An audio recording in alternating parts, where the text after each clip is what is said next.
Hello learners, welcome to yet another enthusiastic session by Study Science because every child is special. Today we have come up with a chapter from 7th NCERT textbook Fiber to Fabric. Let's begin this session with fiber and its types. Fibers are very thin, thread-like strand from which cloth is made. Fibres बहुत पतले धागे जैसे structures होते हैं जिनको एक साथ combine करके हम क्लॉथ की फॉर्मेशन करते हैं. Fibres are basically classified into two types, natural fibre and man made fibre. Natural fiber is further classified into two types, that is plant fiber and animal fiber. In this class we have to study in detail about the animal fibers. There are few examples of plant fibers, that is cotton and jute. Animal fiber is wool and silk, and man-made fibers are nylon, polyester, rayon, etc. The first animal fiber is wool. Wools are generally soft, wavy, मतलब इसमें waves की formation होते हैं जिसको हम curly hair बोलते हैं, और ये कहाँ present होते हैं? sheep की body के ऊपर present होते हैं. Because of the waviness of wool, the wool fabric have a greater bulk and hence traps more air. इनके कर्ली नेचर की वजह से इनका जो क्वांटिटी होता है ये बल्कि लगता है, मतलब अगर हमने थोड़ा सा भी वूल रखा हुआ है तो वो हमको बल्क में दिखाई पड़ेगा. And hence traps more air, और बल्क में होने की वजह से ये अपने अंदर ज़्यादा से ज़्यादा एयर को ट्रैप करने का काम करता है, जिसकी वजह से हमें ठंड नहीं लगती है. Wool is generally obtained from sheep. It is obtain from the fleece of sheep. Fleece का मतलब होता है जब आप शीप की बॉडी से हेयर को रिमूव करते हो तो हेयर के साथ उसकी एक लेयर ऑफ स्किन बाहर आती है, तो उस layer of skin plus hair को हम क्या बोलते हैं? फ्लीस बोलते हैं. शीप की बॉडी से hair once in a year cut किए जाते हैं और इसी प्रोसेस को हम क्या बोलते हैं? शेयरिंग कहते हैं. Apart from sheep we also obtain wool from yak, camel, goat, एप्लाका, etcetera. Here is the list of few wool yielding animals. The first image is of camel, second one is of yak, third one is of alpaca, and fourth one is of llama. In the second figure you can see the some breeds of sheep, their distribution and the use of wool of their body. Patanwadi, it is found in Gujarat and its wool is used for making army dresses. Marwari, it is found in Gujarat and it is a coarse wool. Coarse मतलब गजिन होते हैं. Lohi, it is found in Punjab and Rajasthan and the sheep breed Lohi yields good quality milk. Bhakarwal, found in Jammu and Kashmir. Its wool is used for making woolen shawls. The next topic is selective breeding. Suppose बेटा अगर हमें कोई चीज़ पसंद है तो हम market से बार बार same वही चीज़ परचेज करके घर में लाते हैं. सपोज आपको कोई चॉकलेट पसंद है तो आप क्या करोगे? शॉप पे जाके वही चॉकलेट बार बार लेके आओगे. तो ऐसा ही शीप्स के केस में भी होता है. शीप्स के बॉडी पे टू टाइप्स के फाइबर्स प्रेजेंट होते हैं, टू टाइप्स के हेयर्स प्रेजेंट होते हैं. The first one is coarse hair जो गजन बाल है, and the second one is fine soft hair. जो ये फाइन सॉफ्ट हेयर होता है इसी की मदद से हमको अच्छी क्वालिटी का वूल ऑब्टेन होता है. तो अब अगर हमें कोई चीज़ अच्छी क्वालिटी की चाहिए, सपोज हमें अगर किसी बेबी में एक स्पेसिफिक कैरेक्टर चाहिए तो वो स्पेसिफिक कैरेक्टर उसके मदर और फादर में प्रेजेंट होना चाहिए. तो ऐसा ही सेम हम कराते हैं शीप में. जिस शीप की बॉडी पे फाइन हेयर्स ज़्यादा प्रेजेंट होते हैं उन शीप्स को सेलेक्ट करके अलग किया जाता है और उन शीप्स को आपस में ब्रीड करा के नए ऑफस्प्रिंग्स, नए बेबीज़ प्रोड्यूस किए जाते हैं, ताकि जो नए बेबीज़ प्रोड्यूस हो रहे हों उनमें सॉफ्ट अंडर हेयर प्रेजेंट हो, जिससे कि हमारी वूल की क्वालिटी एनहांस की जा सके. The wool is generally cream, but in some cases it can be brown and black also. The softest fur obtained is from Kashmiri goat, whose wool is used to make fine shawls called the pashmina shawls.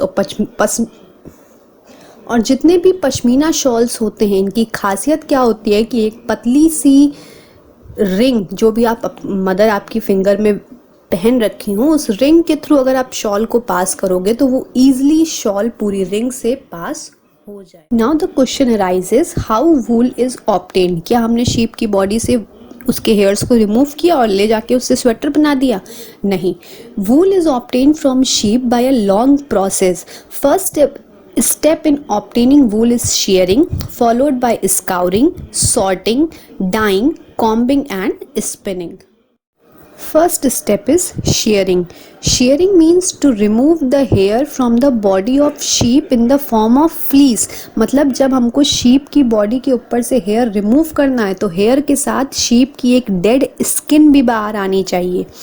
The hairy skin of sheep is removed in one piece. और ये नहीं कि आपने एक टुकड़ा अलग किया, दूसरा टुकड़ा अलग किया, एक पूरे फ्लो में आपको अलग करना है ताकि हमको लार्ज क्वांटिटी की या लार्ज साइज की फ्लीस ऑब्टेन हो सके. Shearing does not hurt the sheep because the upper most layer of the sheep is dead. जो शीप की अपर मोस्ट स्किन होती है, जिस स्किन के ऊपर उसके हेयर्स ग्रो होते हैं, वो स्किन डेड होती है. And the shearing is done in hot weather, क्योंकि गर्मियों में हमको स्वेटर पहनने की ज़रूरत नहीं है. जो शीप के ऊपर के हेयर्स होते हैं वो स्वेटर का काम करते हैं. तो अगर हम गर्मियों में समर्स के सीज़न में शेयरिंग का प्रोसेस कर लेंगे तो शीप को प्रोटेक्शन की ज़रूरत नहीं है. और जब तक विंटर आएगा तो शीप की बॉडी के ऊपर दोबारा से नए हेयर्स ग्रो कर जाएंगे. Next one is scouring. अब जो हमारी शीप होती है ये वेरियस प्लेसेस पे ट्रेवल करती है, जिसकी वजह से उसके हेयर्स के बीच में डस्ट पार्टिकल्स, ऑयल, ग्रीस इकट्ठा हो जाते हैं. So the washing of fleece to clean it is known as scouring. Next one is sorting. The process of separating the fleece of sheep into sections according to the quality of woollen fibre. अभी हम लोग ने पढ़ा था कि sheep की body में दो तरह के फाइबर होते हैं, एक कोर्स होता है, एक फाइन होता है. तो फाइन फाइबर्स को अलग करना और कोर्स फाइबर्स को अलग करना ही क्या कहलाता है? सॉर्टिंग कहलाता है. Next step is dyeing. Dyeing में क्या करना होता है? जो हमको शीप का वूल ऑब्टेन हुआ था ये क्रीम कलर का है. अब सपोज हमको पर्पल कलर का स्वेटर बनाना है या येलो कलर का स्वेटर बनाना है या रेड कलर का स्वेटर बनाना है, तो हम क्या करते हैं? अपने डिज़ायर के अकॉर्डिंग उस वूल को कलर कर देते हैं और जो उससे वुलन फाइबर्स ऑब्टेन होता है तब उससे कलरफुल क्लोथ्स बना सकते हैं. Next step is combing. Combing is the method to prepare woollen fibres for spinning the yarn. मतलब जो पतले पतले धागे थे वूल के, उनको जब हम एक साथ ट्विस्ट करके यान बनाना होता है तो उसके पहले हम कॉम्बिंग का प्रोसेस करते हैं. Combing is also done with the help of combs. और जो यहाँ के कॉम्स होते हैं जो शीप के केस में यूज़ कर रहे हैं ये मेटल टीथ के बने होते हैं. कॉम्बिंग के प्रोसेस से हम जो वुलन फाइबर्स कर्ली फॉर्म में थे उनको स्ट्रेट करते हैं और फाइबर्स के बीच में, लॉन्ग फाइबर्स के थ्रेड के बीच में अगर स्मॉल हेयर्स स्टिक हैं तो उनको भी इसी कॉम्बिंग के प्रोसेस के थ्रू अलग किया जाता है. Next one is spinning. Now the long woolen fibers are twisted into thick yarn called the wool and this process is known as spinning. और इसी wool का यूज़ करके फर्दर आप woolen clothes, shawls की फॉर्मेशन करते हो. Occupational hazard. The people who work in separating the fleece of sheep undergo a occupational hazard known as sorter's disease. जो sheep की बॉडी होती है इसके ऊपर एंथ्रेक्स नाम का बैक्टीरिया ग्रो करता है. ये एंथ्रेक्स नाम का बैक्टीरिया एयर के थ्रू ह्यूमन बींग्स के लंग्स में चला जाता है और लंग्स में जाके सॉर्टर डिजीज़ नाम की बीमारी को प्रोड्यूस करता है. और जो डिजीज़ हमको किसी ऑक्यूपेशन के थ्रू होती है उन्हीं डिजीज़ को हम क्या कहते हैं? ऑक्यूपेशनल हज़ार्ड बोलते हैं. Now before moving towards another animal fiber, silk, let us know how the discovery of silk took place. ऐसा एज्यूम किया जाता है कि सिल्क की डिस्कवरी चाइना में हुई थी. जो चाइना के एम्परर थे हुआंग टी, उन्होंने अपनी एम्प्रेस शी लुंग ची से बोला कि हमारे जो गार्डन की मलबरी ट्री है उसकी लीव्स अपने आप डैमेज क्यों हो जाती हैं. तो इस कॉज को पता करने के लिए जब एम्प्रेस गार्डन में गई, मलबरी ट्री को जाके देखा तो उन्होंने देखा कुछ वाइट कलर के इंसेक्ट्स थे जो ट्री की लीव्स को खा रहे थे. जब वो गार्डन में गई थी तो उनके हाथ में एक कप ऑफ टी थी और एक्सीडेंटली उसी पेड़ में से, उसी ट्री में से एक कुकून उनके कप के अंदर गिर गया. जैसे ही कुकून गर्म चाय में गिरा तो कुकून ने क्या किया, जो अपने ऊपर प्रोटीन कोटिंग बना रखी थी जिसको हम सिल्क थ्रेड्स बोलते हैं, धीरे धीरे करके पूरी टी में डिस्पर्स हो गई. और यहीं से ये माना गया कि discovery of silk was a coincidence. तो चाइना वालों ने क्या किया, इस सिल्क की डिस्कवरी को हंड्रेड्स ऑफ ईयर्स तक सीक्रेट रखा ताकि वो प्रॉफिट कर सकें। लेकिन जब वहाँ से ट्रेडर्स और ट्रेवलर्स इंडिया में आए, अदर कंट्रीज़ में गए, तब सिल्क की सीक्रेट को पूरे वर्ल्ड में रिवील कर दिया। Silk, it is fine, strong, soft and shining fiber produced by silkworms in making their cocoon। Silk के फाइबर्स महीन होते हैं, मजबूत होते हैं और ये स्टील के कंपैरिजन में ज़्यादा मजबूत होते हैं। ये शाइनिंग होते हैं in comparison to wool. Silk को हम रेशम कहते हैं हिंदी में, और सिल्क वॉर्म्स को पालना साइंस की लैंग्वेज में सेरीकल्चर कहलाता है। जितने भी सिल्क्स होते हैं ये सिल्क मॉथ के थ्रू प्रोड्यूस करते हैं, और जो सिल्क मॉथ्स होते हैं, जो सिल्क का कीड़ा होता है जो देखने में बिल्कुल बटरफ्लाई जैसा लगता है, ये अपनी लाइफ के डिफरेंट स्टेजेस से पास होकर सिल्क फाइबर्स को प्रोड्यूस करने का काम करता है।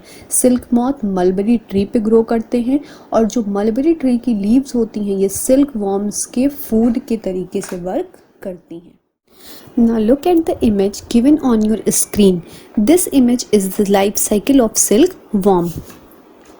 सबसे पहले आप स्टार्टिंग में देखो जहाँ पे एक फुल लीफ बनी हुई है, उस लीफ के ऊपर स्मॉल एग्स प्रेजेंट हैं। ये लीफ आपकी मलबरी की है और एग्स किसके हैं, जो सिल्क मॉथ ने ले किए थे, और फीमेल सिल्क मॉथ जो होती है वही एग्स को ले करती है।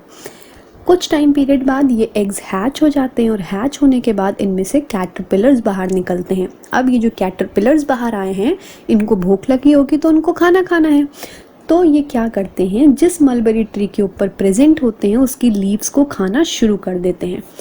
ये लगातार कई दिनों तक लीव्स खाते जाते हैं और अपने आप को खूब मोटा कर लेते हैं। जिस टाइम पीरियड के बाद ये लीव्स को खाना बंद करते हैं, उसी के बाद से कुकून की स्पिनिंग या थ्रेड्स की स्पिनिंग इनकी बॉडी के ऊपर शुरू होती है। जो ये थ्रेड्स स्पन होते हैं कैटरपिलर की बॉडी के ऊपर, ये प्रोटीन फाइबर्स होते हैं। कुछ टाइम तक लगातार ये प्रोटीन्स को इमिट करते हैं अपने माउथ के थ्रू, और यही प्रोटीन्स क्या होती हैं, इनकी बॉडी के अराउंड कॉइल हो जाती हैं और सिल्क फाइबर्स की फॉर्मेशन कर देती हैं। अब जितने भी फार्मर्स होते हैं जो सिल्क वॉर्म्स को अपने यहाँ कल्चर कराते हैं, ग्रो कराते हैं, उनको ये पता होता है कि किस टाइम पीरियड पे कुकून को उनको कलेक्ट करना है और ले जाके इनको हॉट बॉइलिंग वाटर में डाल देना है। क्योंकि अगर जो अंदर का कैटरपिलर है ये पूरी तरीके से ग्रो हो गया और सिल्क मॉथ में कन्वर्ट हो गया, तो वो कुकून को तोड़ के बाहर आ जाएगा, जिससे कि हमारे सिल्क थ्रेड की जो लेंथ होगी ये डिक्रीज हो जाएगी। तो उसी के पहले फार्मर्स क्या करेंगे, इसको कलेक्ट करके गर्म पानी में डाल देंगे। गर्म पानी में डालते ही हॉट वाटर में जैसे ही आप कुकून को थ्रो करोगे, ये कुकून क्या करेंगे, अपने थ्रेड्स को रिलीज कर देंगे और वो वाटर की सरफेस के ऊपर फ्लोट करने लगेंगे।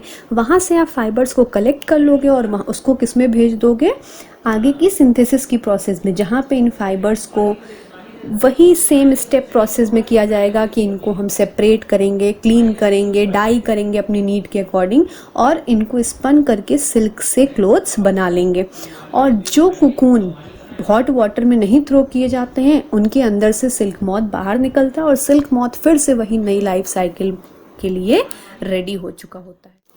Silk can be of various types like mulberry silk, tasar silk, muga silk, kosa silk, eri silk, etc. But the mulberry silk is the most common silk used in India. Silk can be of two type, natural silk and artificial silk. Natural silk वो होती हैं जो हमको silkworm के cocoon से obtain होती हैं, लेकिन जो आर्टिफिशियल सिल्क होती है ये सेलुलोज से बनाई जाती है। सेलुलोज कहाँ से ऑब्टेन होता है, हमको प्लांट से ऑब्टेन होता है। To test whether the given silk is natural or artificial, we can perform a burning test. If the burning silk produces the smell of burning hair, it is a natural silk. And when the silk produces the smell of burning paper, it is an artificial silk. Thank you. Have a good day ahead.